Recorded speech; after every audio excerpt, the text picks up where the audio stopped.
يا جدعان، مع احترامي لانزاجي، مع احترامي للعيبه الهلال كلها، مع احترامي لاي حد في الماتشين كله، بس بونو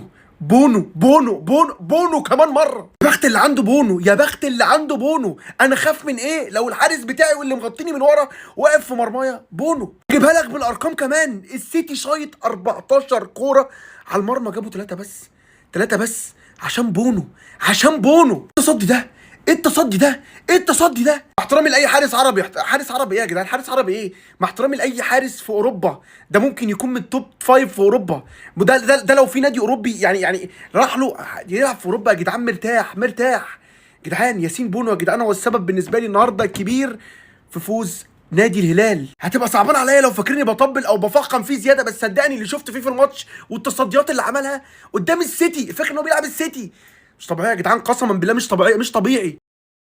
اقسم بالله انا اول ما شفت الكرة دي قلت انها متركبة. والله ما كنت مصدق ان حارس صد كرة زي دي.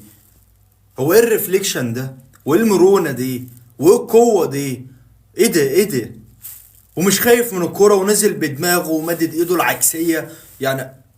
انا واقف مذهول قدام الكورة، انا قعدت ابحث اشوف المواقع. اكيد ان الكرة دي لو حقيقية الناس كلها تتكلم عليها، هلاقي المواقع كلها منزلة، وهو ده اللي انا لقيته اهي من زاوية تانية نفس الوضع. انا واقف والله، وده موقع 433 الشهير. انا اقسم بالله ما مصدق عيني، والدنيا مقلوبة على تويتر والناس كلها منزلة.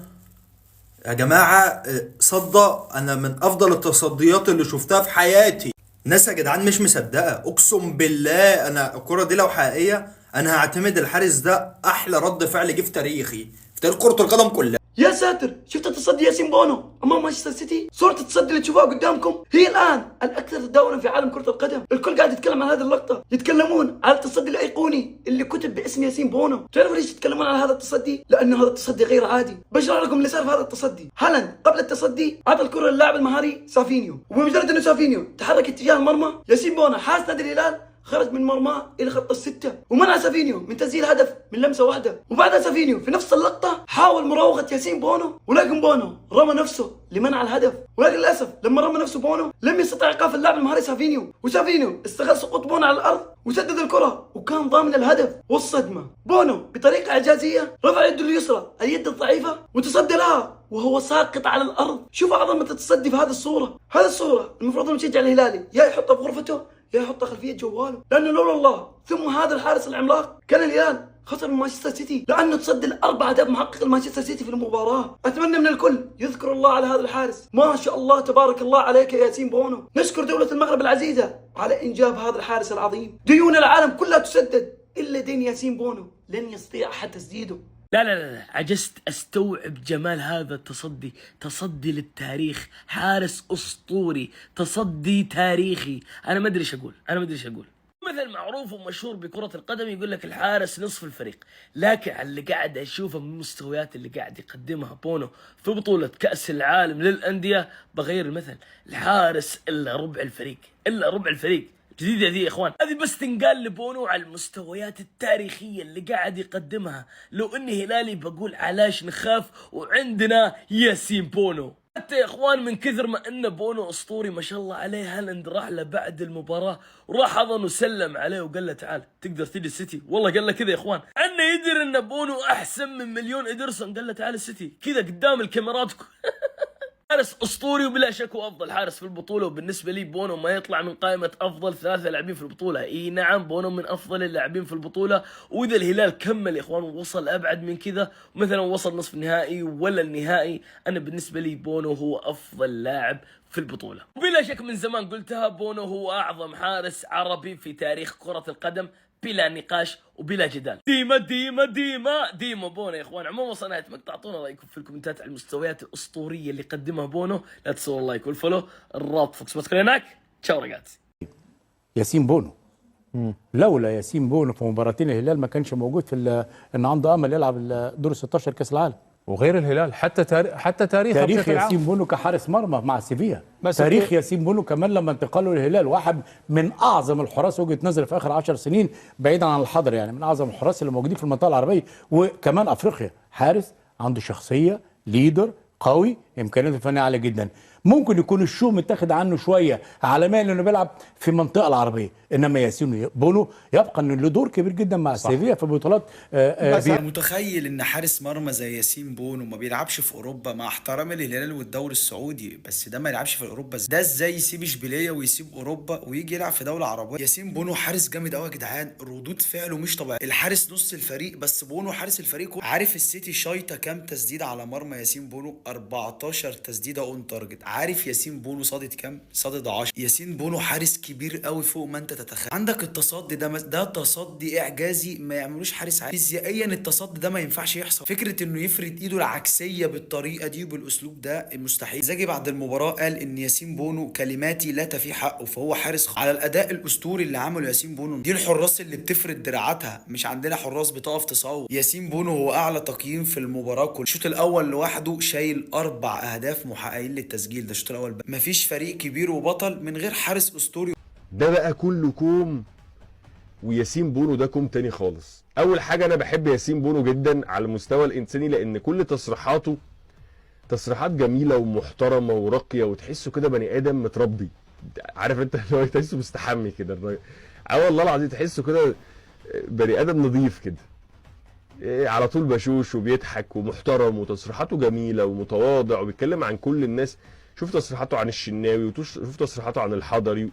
بيتكلم بتحس ان هو من جوه كده ابيض كده وسالك ونظيف ومحترم، مع انه حارس مش هقول لك يعني مش هقول لك الافضل في افريقيا، بس هو بالتاكيد من الافضل في افريقيا. مش بتكلم على دلوقتي، مش بتكلم على افضل في افريقيا السنه دي ولا اللي فاتت، لا بتكلم على تاريخ افريقيا. يعني لما تيجي تقعد تحط الحراس الافضل على مستوى تاريخ افريقيا، اكيد هتجيب ياسين بونو فيهم.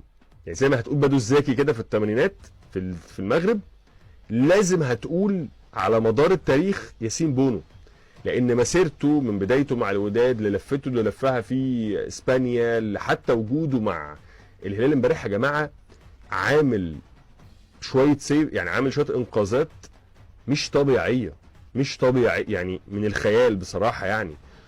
ومش انقاذ مثلا خيالي قدام لعيب تعبان مثلا، ولا في ماتش تعبان ولا حاجه جت بالصدفه، لا ده قدام مانشستر سيتي، مش انقاذ واحد، ده 1 و2 و3 و4 و5 و10. فلا يعني حارس فعلا. عارفين المقوله اللي هي بتاعت الجول نص الفرقه؟ هو ده فعلا الحارس اللي بنص فرقه.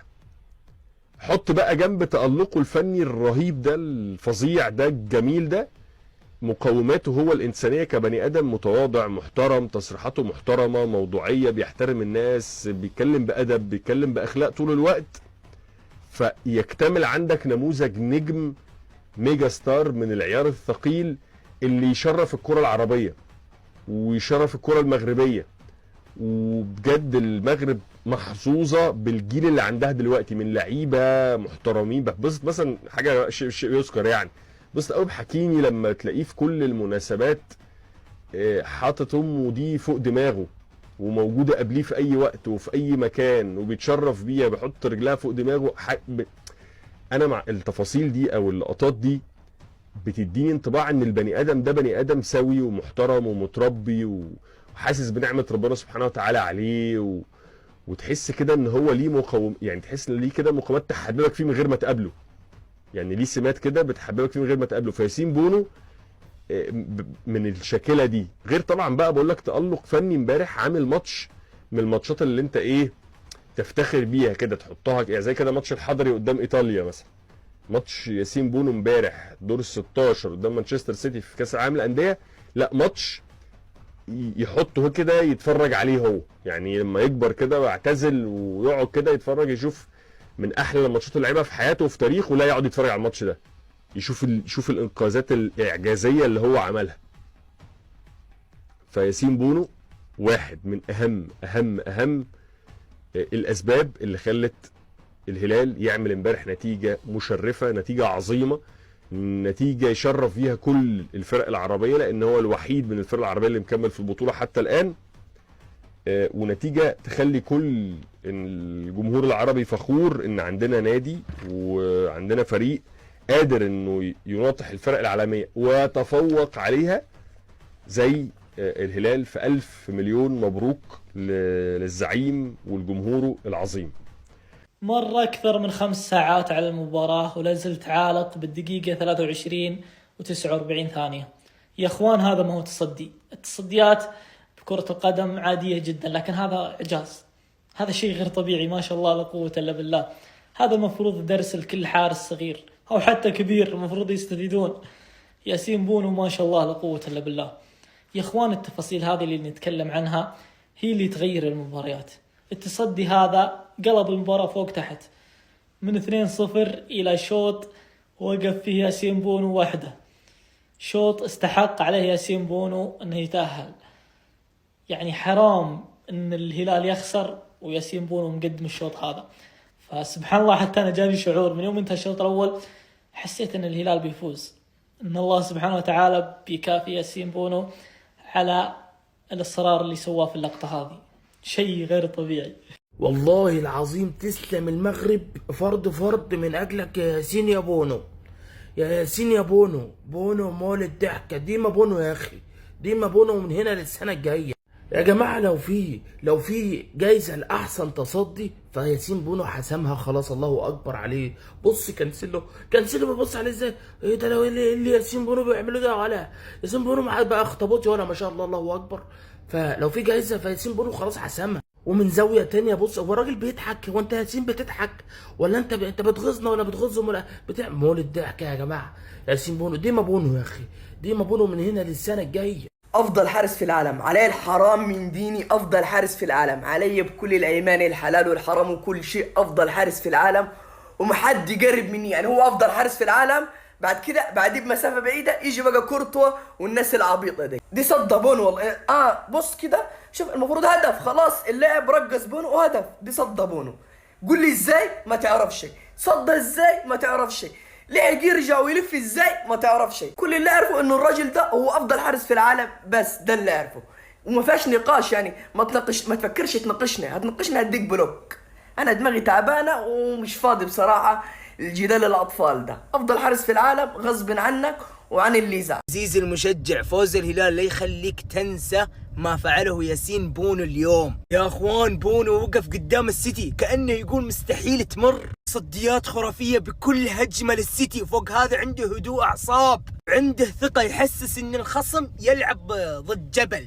ما شاء الله تبارك الله عليه. لا هذا مش مجرد حارس، هذا مصدر امان للهلال. بجد انهم ماتش الهلال ومانشستر سيتي دلوقتي ودوا العيال الهجامي وياسين بونو عزة رجال الموسم مش رجال المباراه بس. عوسام الشرف بدرجه مقاتلين الهلال. راجل ايه الانقاذ اللي عمله علي الهجامي ده، ايه روعه وقوه ياسين بونو ما شاء الله عليهم هما الاثنين. دول مدحت شلبي افضل معلق في تاريخ التعليق الرياضي اصلا، راجل حرفيا من غيره ما كناش حسينا بالمتعه دي كلها. يا سيدي ده الهلال السعودي وده التمثيل العربي المشرف مش التعادل. مش اي اداء ممكن تقوله ان ده فريق عربي قادر يحرج مانشستر سيتي في 6 دقائق، يتعادل وبيسجل التقدم وعامل مباراه نموذج بعنوان التمثيل العربي المشرف اللي بحق. إياك وأن ينسيك فوز الهلال. من كان نجم المباراة؟